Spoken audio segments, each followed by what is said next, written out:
Ladies and gentlemen, boys and girls, meat and salads, sauce and croutons, what is up?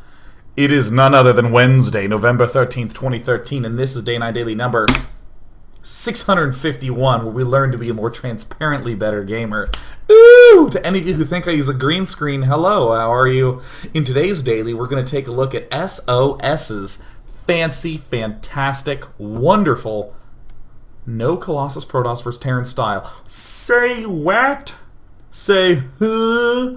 That's right, a no Colossus Protoss vs. Terran style that even opens up with aggressive Oracle play. I just got word that my audio levels are super messed up. Are they? I don't know. I should know this, but I don't.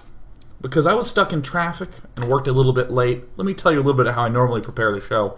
Generally what I'll do is I will, before the show begins, like a day, two in advance, get the gist of what I want to say in a concept thing. So I watched all the SOS Pulse, all the SOS Bomber games from WCS, to sort of get a sense of what was going on. I started to look at some more specifically and go, okay, yeah, I really like that timing, got to make sure I do that. That's where I build my notes. And then normally the day of, around 6:30, like right before the show, I'll just review and get like the order of the games I want to do.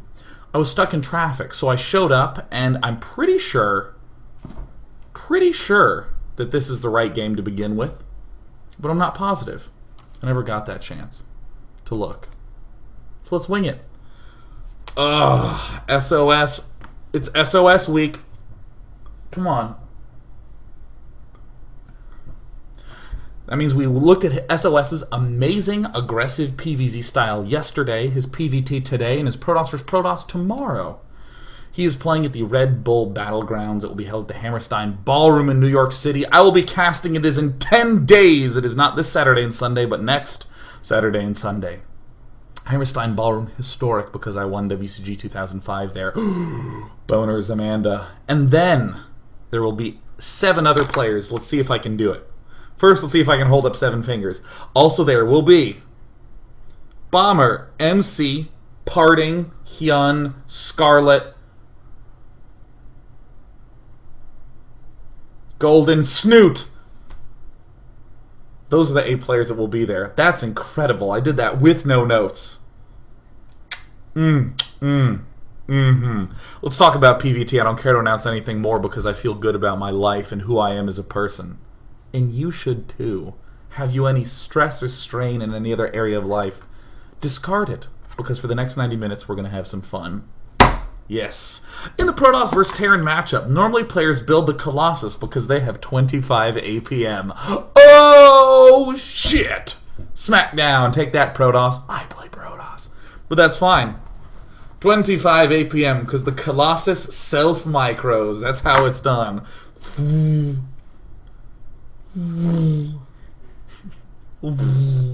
Shoots Chewy rays.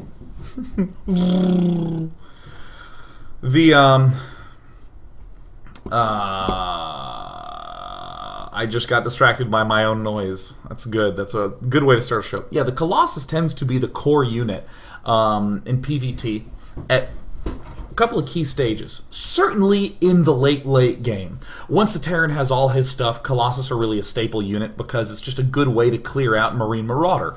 Even if he has Vikings, Vikings have to start to deal damage to Colossus, so you're guaranteed to get 10 to 15 swipes of the Colossus before they fall to the Vikings. Templar are a little different because the Ghost Snipe or EMP can just take it out instantly and pull it out of play. So the Colossus tends to be key in those late game battles. We also note about the Colossus is that you have to build them one at a time. This symbol that I'm doing with my fingers apparently means one at a time. One at a time. You don't have the luxury of doing something like having 8 gateways and going, let's build 8 Templars. That's great. You can do that. Can't do it with the Colossus. Have to build them one at a time out of the Robo. So late game stage, obviously going to be good. And then in the very early stage, people tend to get up a Colossus for the early defense and also to begin to stockpile that amount for the mid and late game stages. This is basically how people think about the matchup. It's a super straightforward thing to do. Colossus does a lot of damage for how much gas it costs. Big emphasis on the gas because that's really the restricting factor for Protoss in the early games. So, yeah. People of the Colossus. Why do we not see Colossus? Or why do we see no Colossus? That actually is what I want to say. Why do we not see no Colossus? Why isn't it not the case that we don't see Colossus? The reason most people don't go not Colossus is because it's very easy to snipe Templar. So what we're going to see out of SOS is a brilliantly structured way to go for that. To go for that very fast, not Colossus play. I'm having fun with double negatives. Let me just repeat what I said at the start of the show. We're going to watch SOS do a non-Colossus opening. Largely Templar focus. And here's the subtle little secret that I want to put in your brain. Archons are extremely good in the mid-game. Less good late because there's so many ghosts that he can EMP easily multiple times. Remember, EMP only removes 100 shields, so he needs to spend 4 EMPs to deplete the shields of an Archon. We're going to see SOS emphasize Archons instead of Storm. Not Colossus, not Templar with Storm, but Archons in order to get forward. Hope you don't mind the fact that I'm transparent. Alright, now SOS is going to do a really suave opening. He's going to be opening Stargate. Later on in the daily, we'll see no Stargate openings, straight into Templar. But SOS does something very peculiar by going for these oracles so quickly. Most people would say, if you're going to go Stargate, you better get really good use out of the Stargate. That is, go Phoenixes later, or build more than one oracle, or have some tech transition planned. SOS uses it purely to harass and for good vision control. By skipping the robo, he needs some way to get good vision. What's a good way to get vision with no robo? Easy. Oracles are fast, and they're about to be faster in the next patch. Oracles are fast, and they have the oh-so-delightful Revelation spell. Now, I want to just note what's happening here. SOS did a normal opening. Any opening you want to do that gets you 2 geysers and 2 pylons in the main base is fine. I'm not going to go into super specificity. Just note that, yeah, this is the usual look of things in a Protoss base. And look, all the Chrono Boost has been spent on probes. Literally nothing complicated. This is an extra pylon. You'll see that we're actually not even close to supply block when we plant it down. Look at that, 21 to 34. Oh, thank goodness you can watch this in HD to make out that Gosuness. And a proxy Stargate. Now, there's a number of places to proxy. You can proxy up here. You can proxy right here. You can even do things like go pylon and Stargate behind here. You can even go Stargate and let him see it. The closeness and the hiddenness are bonuses. They're not requirements. And then there's the mothership core going down afterwards. Pult is obviously going to see that something's up because he saw no production, and no production when he first scouted. But look at this slick little build. The Nexus and Mothership Core go down before the Oracle gets started, and we basically get the Oracle out relatively swiftly. Next thing on the docket is going to be a Sentry. Now, I used to think that Sentries were bad. If you've been watching any of my PvT dailies lately, I talk about how the Stalker is more common in the matchup as an early defensive tool. But why? Why would it be more common? Because Photon Overcharge, turning your Nexus into a motherfucking cannon, is the common defensive technique. And you know what? Force fields don't really work with that very well. They work with it okay, but not nearly as well as Stalkers. Stalkers can pick away Marines trying to get close to the Nexus, and then once the photon overcharge goes down, the Stalkers can stay in the protective range of the Nexus and pick things away on the outskirts. So when I saw this, I was like, huh, Sentry is an interesting choice here, and we're going to see him utilize it to the max. Just one Oracle, not a ton, juste un. Now, what we're seeing Polt do is a pretty typical early expand type play. I will note that we're at 6 minutes. Our Nexus is about to finish. If he did decide to do some sort of attack, it would have struck at around 5:30. We could have force fielded the ramp and had this Oracle back home for the defense. Don't forget that chrono-boosted Oracles are an amazing defensive tool, so we don't want the Stargate to be way close to his base or anything like that. It's not the speed that's making this good, it's just a bonus. So we see SOS just doing some good work, picking stuff off. He has good Oracle control, but just going to get out, turns off his, what the heck is it called? Pulsar beam. Yeah, he turns off his pulsar beam quickly. So this is a move that really blew my mind. Look at this, double forge. Ooh, but why? But why? 2 sentries down, third one coming up. Let's take a look at the gas timing. Warp gate. Look at this latest warp gate of all time. Of all time. I don't speak in anything but hyperbole, guys. This is the latest warp gate of all time. This Oracle is getting great scouting. We see everything that's going on. It's keeping the Marines back. It's doing some damage, not amazing damage. It's really not amazing. To be able to do all this, SOS had to have a lot of extra minerals. So he's waiting for a while to throw down these 2 geysers because he just doesn't have the resources to be able to do so. Very straightforward double assimilator when he can afford it, which is generally a little bit after 7. Not like 6:30 like some other plays. Hell no. You're probably noting there's still just 1 gateway. More sentries are going to be very good defensively, but look at that. Mass sentry production. Now, the sentries early on are going to use a hallucinated Oracle to sneak in. One of the best places to send a hallucinated Oracle is obviously right in this neck. Most Terran players plant Marines here and Marines here. They're not used to defending these inside tracks. So the hallucinated Oracle in the middle will almost always cause the Marines to pull away, allowing the real Oracle to sneak in and snatch an extra kill. And don't forget Hallucination Scout. How sick is that Jazzaroo? It's a great Twilight Council 3 gates, and soon enough 3 more gates.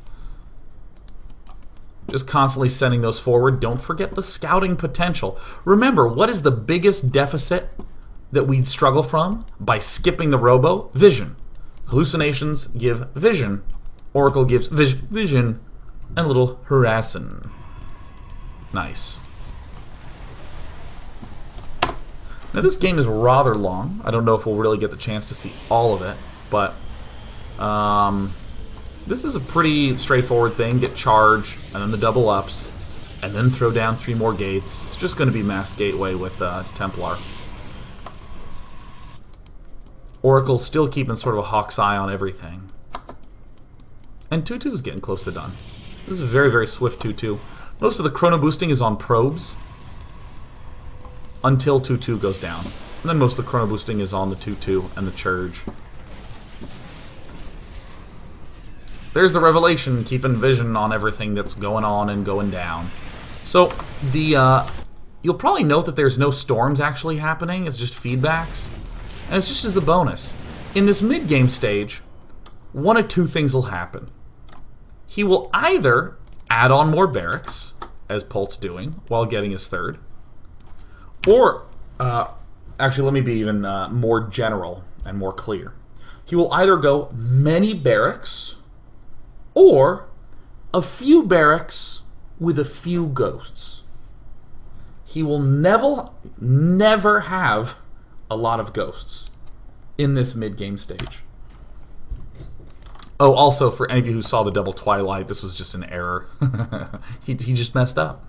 Don't worry, you can win. You can be the world champion and build duplicate structures. That's how good he is. Alright, cool. So if he's either going to have a lot of bio or have some bio with a few ghosts, archons are a fantastic choice here. Some charges, some feedbacks, some archon morphs. Mothership Core is going to be a lot more defensive in this circumstance because of how important it is to have the photon overcharges laid up on it home. But SOS does something that very few Protoss players are wont to do, which is to move forward for a big attack. Why do this? Well, from a very simple perspective, 2-2's about to finish.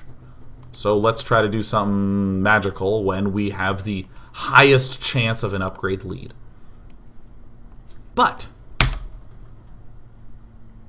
there's a second reason. We might just win the game. Okay. Still not good enough, because we need some next step. This can't just be the, well, I blew 2 base, you know, still doing the night 2 base. Like, you can't just go all in and call it your strat. You gotta call it your all in. The big reason is that this sort of pressure is so potent. What can Pult really do but defend? Pult's third, certainly going to lift. Pult, no doubt, not going to be winning, or excuse me, not going to be dying right now, so SOS can't really end the game right now. But also, SOS has a clear opportunity to throw down an expand here. It protects him from these drops. So let's see how SOS is going to play this out. Little aggressive moves, keeping his opponent back. Ooh. Shall he get Storm? Hell no. Mass Archon. C. Hit the C buttons. These guys, just for feedback. Just for feedback. These sentries we built early have quite a lot of potency to them. Now, SOS has a ton of money in the bank. Even with 8 gateways, you still have money left over. So we see SOS just gearing up for an expand. He's just distracted, microing. Look at how safe this expansion is. Very safe little expo. Locking his opponent out. This is one of the weirdest thought processes ever, given that most Protosses are like, and then I defend. So first you poke with an oracle, and the trick is to just sit back until you're maxed after that. That's like what a Protoss does. It's like, Colossus, why would I attack? But here, SOS, how is he defending the drops? By bringing the noise to Pult's front. Pult, there's no drop threat here, no drop threat here, no drop threat here. And as this goes down, there's a clear order of what's next. It's going to be Storm, and these upgrades, and probably more gates. It's very hard to suddenly switch back into Colossus tech. Oh yeah, wow. Wow, I didn't realize my notes were that good. But more gates is generally going to be the choice, especially in a spot like this. Throwing down the Robo and hoping to get up enough Colossus. Colossus build one at a time. So you can throw down a Robo and begin in that direction. But double Robo here is a death wish. The safest play is almost always to add on 5 more gates, 4 more gates, something along those lines. And look at SOS, who has himself a secured third. Pretty schwanky, eh? Spending all that gas on Templar, all that gas on upgrades. SOS does something that I think is pretty cool, too.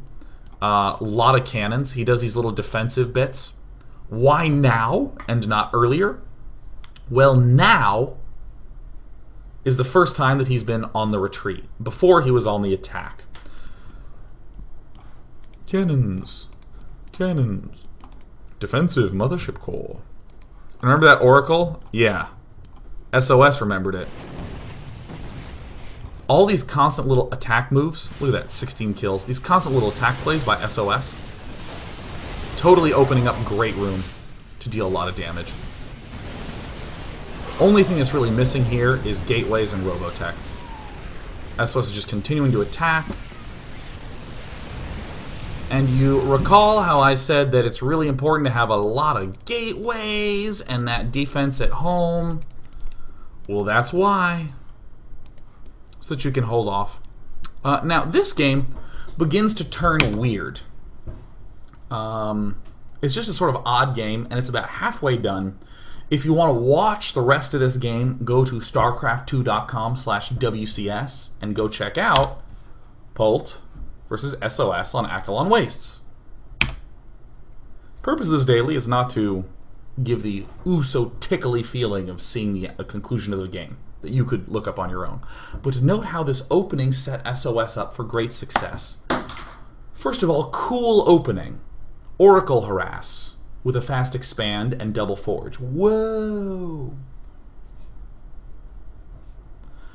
And then using hallucination to back up with the Oracle. Ooh! And now it transitions into this Zealot Archon. Not Zealot Storm, but Zealot Archon. Because in the mid game he's going to be low on ghosts. He kind of has to just go toe-to-toe with that. And with the 2-2 upgrade lead, things are looking quite good. We saw how the attacks allowed SOS to secure another expansion. We saw the vulnerability of not getting enough defense/gates up. Again, more gateways is going to be the good choice in that spot. And what was the last thing we saw? Oh yeah, how this Oracle and hallucination gave tons of vision of what Pult's doing. Easily locked down, and late game the Oracle still arrives as an excellent threat against worker lines. When we come back, we're going to see more of SOS doing this air Templar opening, and we're even going to see after that how he goes for just regular Templar or Zealot Templar style plays. Decent outro for part 1. We'll see if I can do better in part 2. Either way, let's listen to some beats.